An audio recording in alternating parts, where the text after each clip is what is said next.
D'après ce que j'entends, moi, je pense d'abord au contexte. Pour moi, le contexte est très important. J'ai aussi entendu des mots d'avertissement. Soyez prudent, prudence, prudence quand il s'agit d'utiliser le liquide, prudent du point de vue du sang, de la température, et puis surtout un suivi, une surveillance permanente. Donc, il n'y a pas aussi d'état statique. Si vous avez un enfant qui se dégrade, peut-être qu'il faut que l'alerte soit déclenchée.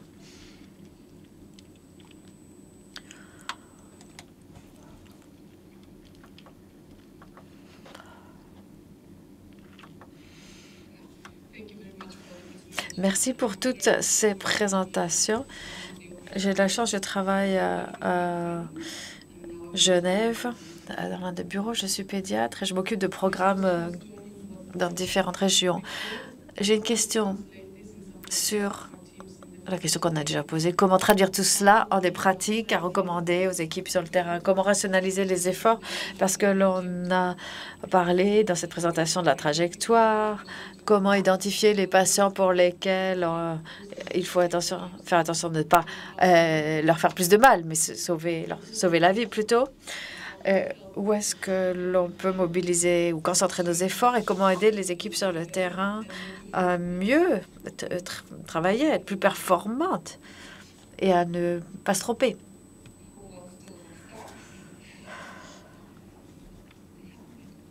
Qui veut se lancer?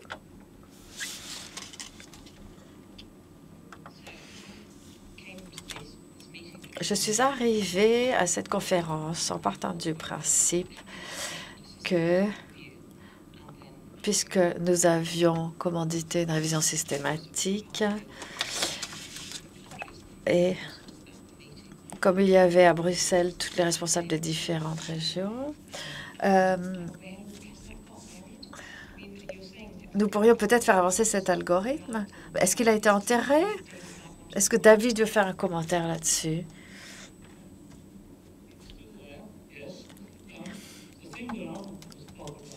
Ce qui me chiffonnait, c'était le volume et la fréquence du bolus.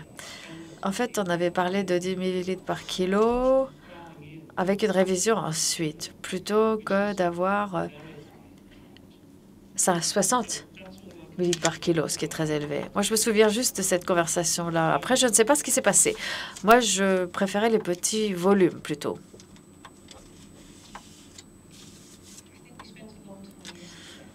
Je crois qu'hier, on a passé pas mal de temps à parler de ce qui le choque. Et d'après ce que nous ont dit les groupes, il semble que de tout le monde,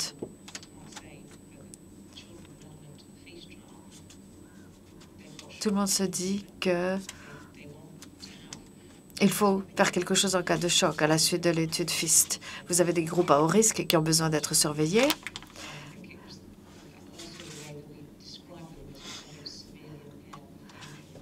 Et puis, il y a aussi la suffisance sévère. Alors, quand on parle de choc, évidemment, il y a une connotation aussi. Mais je vais passer la parole aux collègues parce qu'il y a eu quand même beaucoup de discussions là-dessus.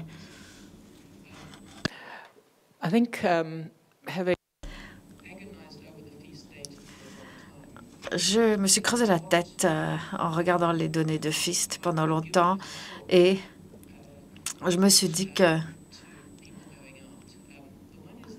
pour ceux qui sont directement sur le terrain,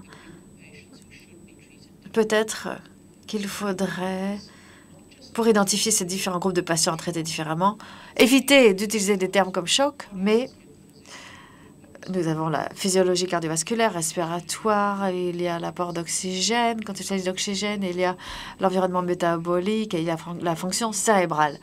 Plutôt utiliser cela et se demander pour chaque patient qu'on voit quel est le système qui est défaillant. Parce que, par exemple, quand vous avez un niveau d'hémoglobine très bas et lactate très élevé, ce groupe-là, eh bien,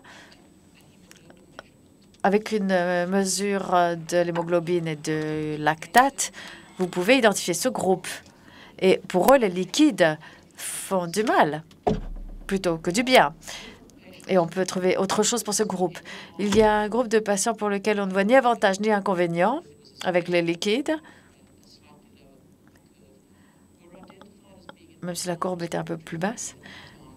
C'était quand il y avait une défaillance respiratoire et cérébrale marquée. Et pour ce groupe-là, il faut peut-être se concentrer sur les autres choses dont nous avons parlé, autres que les liquides, apporter une assistance sous forme d'oxygène, oxygène ou CPAP. Et là, il n'y a pas de fluide dans cette équation. Je me demandais donc ce qu'il faut laisser de côté. Donc, s'éloigner d'une recette unique. Parce que là, le remplissage capillaire et la tachycardie ne suffisent pas comme facteurs. Même si vous avez très peu d'oxygène ou de capacité de transport d'oxygène, vous pouvez avoir des facteurs trompeurs dans ce domaine. Donc, il faut définir quelle est la physiologie qui ne va pas avant d'appliquer une remède universel et d'administrer des liquides. Et ce qui est important, je crois, c'est que faire une intervention et ensuite en faire une réévaluation, c'est aussi important. Et bien sûr, dans un service de soins intensifs, on a la capacité à effectuer un suivi de ce que l'on a apporté comme intervention. Et ça permet de détecter les changements, bons ou mauvais. S'ils sont bons, vous pouvez continuer sur cette voie. Si c'est le contraire, il faut changer de stratégie.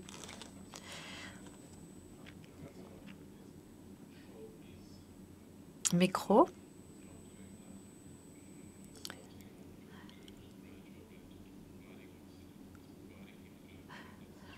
Le monsieur n'a pas son micro en face de lui, malheureusement.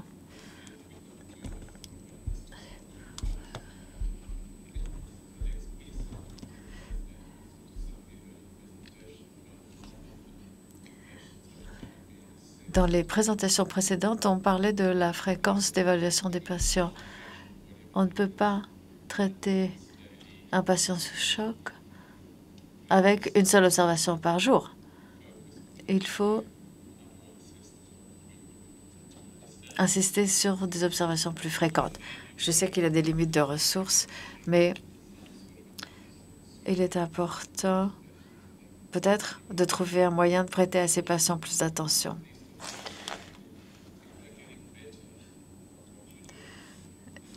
Et c'est vrai que si ce que vous faites semble entraîner un changement positif, continuez, mais dans le cas contraire, il faut réfléchir à d'autres options.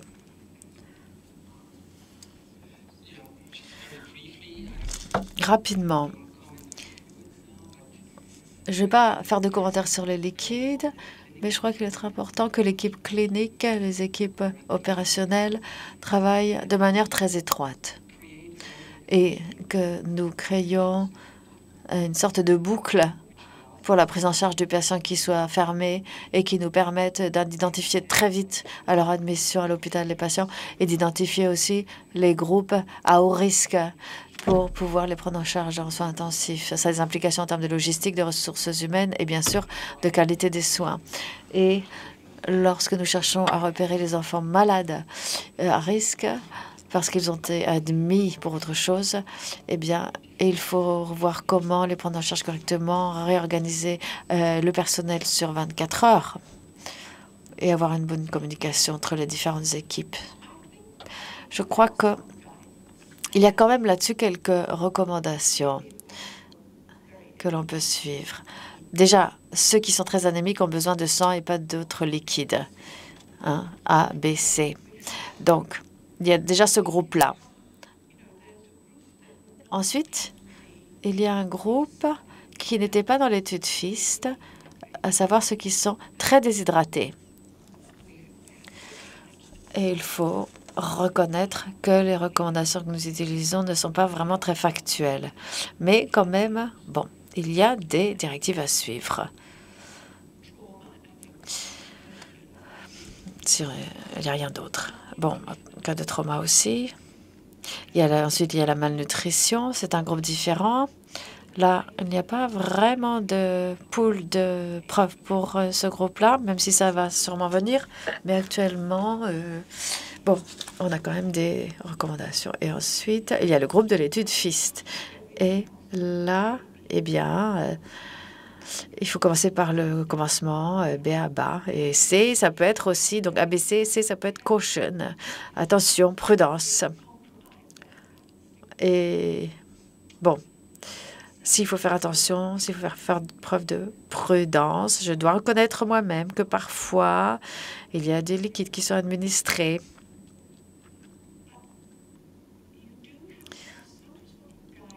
Mais il faut quand même être guidé par certains principes et votre personnel qui va ensuite être amené à surveiller un patient. Quand vous n'êtes pas, vous, directement présent avec vos connaissances de la physiologie, etc., il faut quand même que votre personnel suive des principes. Et je pense qu'on peut faire la distinction entre l'anémie, la malnutrition, le trauma, les brûlures et l'enfant pour lequel vous n'avez pas ces principes ces recommandations, mais où l'enfant a quand même une circulation très altérée. Et faire preuve de prudence. Alors, vous allez me dire, qu'est-ce que vous voulez dire par prudence?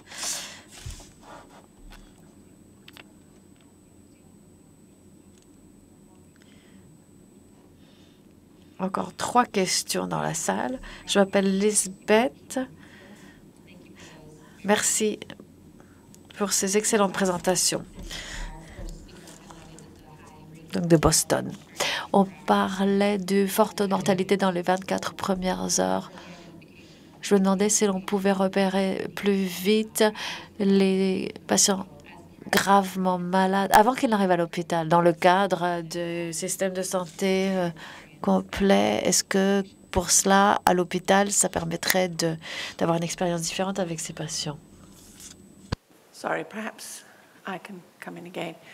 I'd really like the fact. J'ai bien aimé que vous ayez parlé du personnel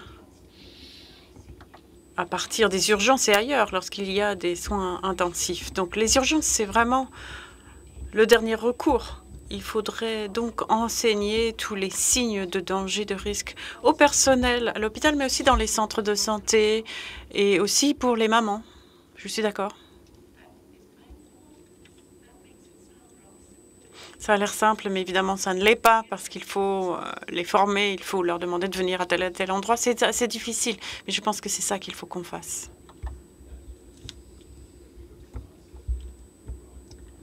Pas de micro. L'interprète s'excuse. Monsieur n'a pas de micro. Weeks to months before they actually come in. I think to me a huge warning sign is the child who keeps coming back to the healthcare facility, and I sometimes wonder if that shouldn't be put as a marker, as almost a red flag, that something is going wrong, and get them in to be seen so and so. I think that you're absolutely right. You have to start and move them through. Sometimes we actually, when you look at how people get to hospital, even in well-resourced situations, we make them jump through this incredible number of hoops to actually get to the system. And actually empowering people at the village level to say, no, you need to go straight to that place, may be something that is useful if that transport and that system is available. Yeah, this is working. So we're currently doing a transfusion. On est en train de faire un essai de transfusion et ce qui nous est apparu, c'est que le patient, disons, son voyage a commencé bien plus tôt, donc il venait vers le sang, plutôt que le sang, ce n'était pas le sang qui allait vers le centre de santé près du patient. C'est certainement pour la raison pour laquelle les enfants qui souffrent d'anémie sévère qui se présentent ont eu un taux de mortalité très élevé. Donc essayer de faire que le système fonctionne, c'est-à-dire faire venir le sang vers eux, au lieu de leur faire un voyage astronomique pour venir, serait nécessaire. Nous aurons les analyses l'an prochain, les résultats de l'essai, pour voir si ça affecte véritablement les résultats. Alors, question? Problème de micro?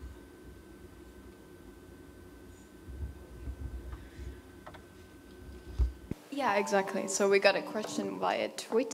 Bien, nous avons une question qui nous est parvenue par Twitter, qui est une question à poser à Catherine.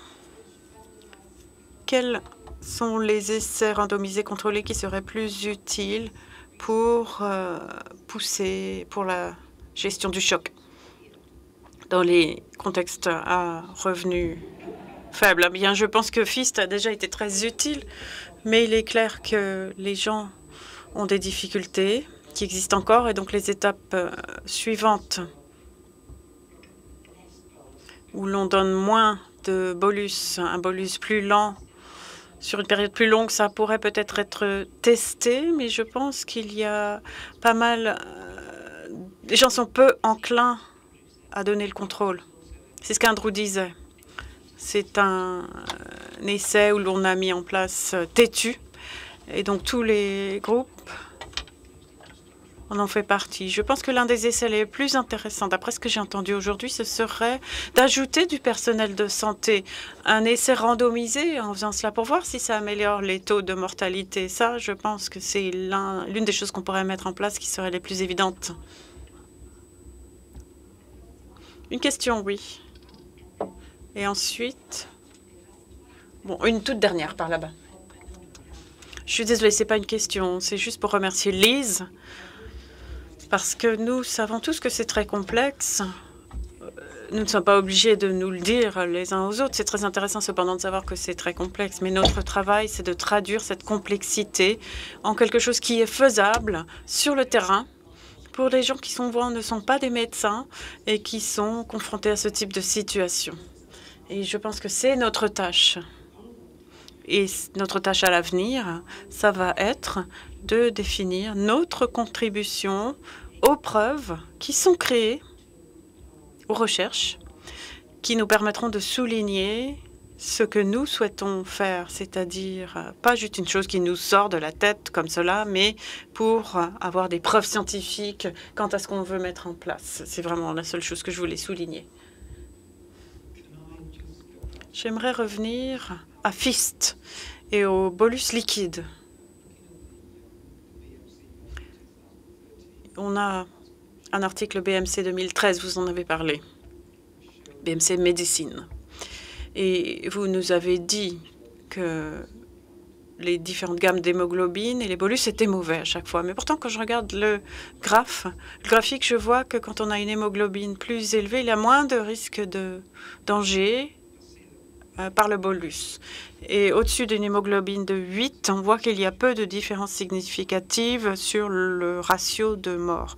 Donc, on peut obtenir les hémoglobines plus rapidement et on peut être rassuré chez un enfant qui dit, on va dire, atteint les critères de l'OMS pour le chèque. Là, on peut peut-être être en toute confiance pour le bolus. Qu'est-ce que vous en pensez? Les patients qui avait présenté le plus de risques, c'était un enfant d'hémoglobine 7, sans paludisme. Et donc, essayer d'étudier des mini-sous-groupes sans extrapoler dans tout le groupe. Bon, le taux de mortalité était plus faible avec une hémoglobine plus élevée. Pourquoi? Parce qu'ils étaient moins malades. Et donc, la différence était moins critique. Mais la cohérence, on la voit dans toutes les hémoglobines. Je suis désolée de vous le dire.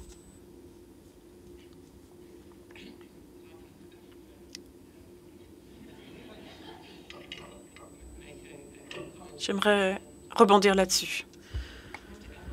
Essayez d'analyser les choses en divisant les catégories, qu'on est au-dessus de tel seuil ou en dessous, toutes les variables qu'on peut se donner, alors que les patients ont plusieurs problèmes, c'est multiple. Donc quand on essaye de les séparer dans une étude ou en traitant avec une seule chose, l'hémoglobine par exemple, ou le rythme cardiaque, là on aura toujours des gens qui vont se trouver des deux côtés du seuil, avec d'autres physiologies qui existent aussi.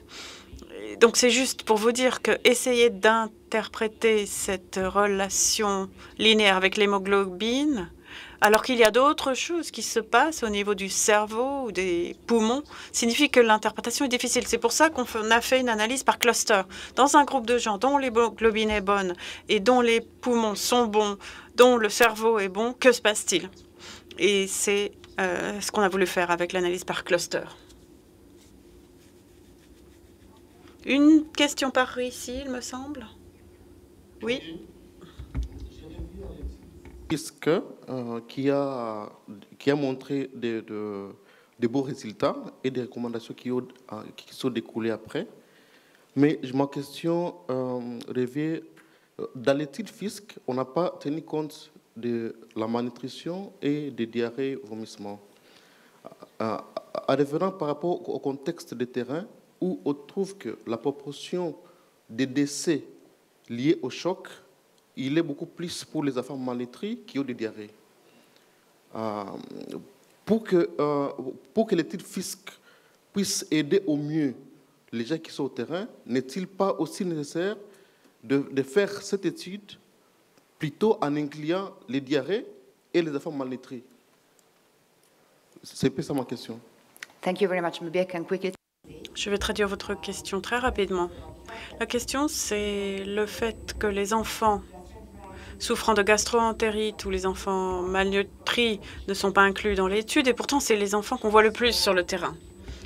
Et donc, il serait intéressant de voir ce qui se passerait avec l'étude FIST. Quand ajouter une chose, j'aimerais savoir ce que vous pensez du bolus,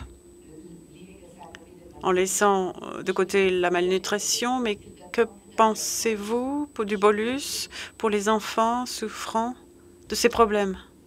Il ne faut toujours pas l'utiliser? Alors, pour le bolus et la réhydratation, le protocole OMS, avant FIST, ça n'avait pas été testé en un essai clinique. Donc, ça reste encore à approuver. Cette directive, cette ligne directrice doit être étudiée selon un essai séparé. Je n'ai pas de commentaire à faire à cela sur la déshydratation. Les enfants qui souffrent de gastro-entérite, en fait, en général, n'ont pas le choléra. Et donc, cette ligne directrice, elle est très agressive. Si on a le choc, on peut faire 60 millilitres par kilo. Après, on est réhydraté, sans soustraction. Donc, beaucoup de fluide, de liquide qu'on donne pendant 4-5 heures. Ça peut être même jusqu'à 130 millilitres par kilo. Est-ce que ça a déjà été testé? Ça m'inquiète. Et il faut le faire. Il faut faire un test, un essai clinique. Parce que nous avons parlé de certaines données hier avec notre groupe. Et apparemment, dans ce groupe, il y a une mortalité assez élevée. Mais pour les enfants sévèrement malnutris, les bolus,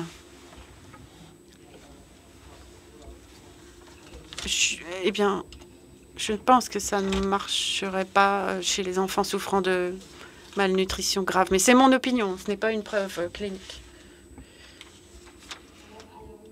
Bien, je pense que je suis la dernière et j'aimerais vous remercier pour ce panel extraordinaire. J'aimerais aussi faire un appel pour un groupe très négligé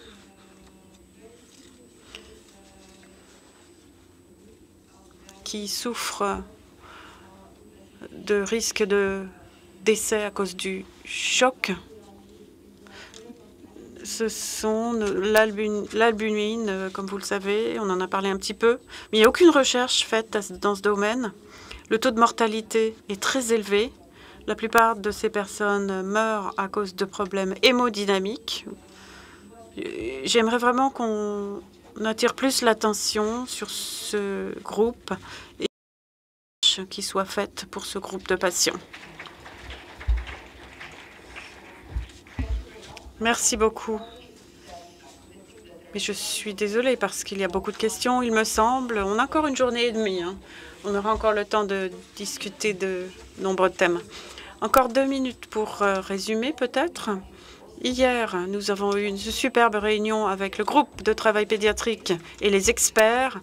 Et nous étions ravis d'avoir cette opportunité. Nous avons préparé une liste de 10 questions à poser. Et nous voulions vraiment trouver des solutions magiques qui pourraient nous permettre de traiter le choc sur le terrain sans problème. Et puis, quand on a passé en revue la première question, on n'a pas pu trouver la réponse. La question, c'était la définition du choc.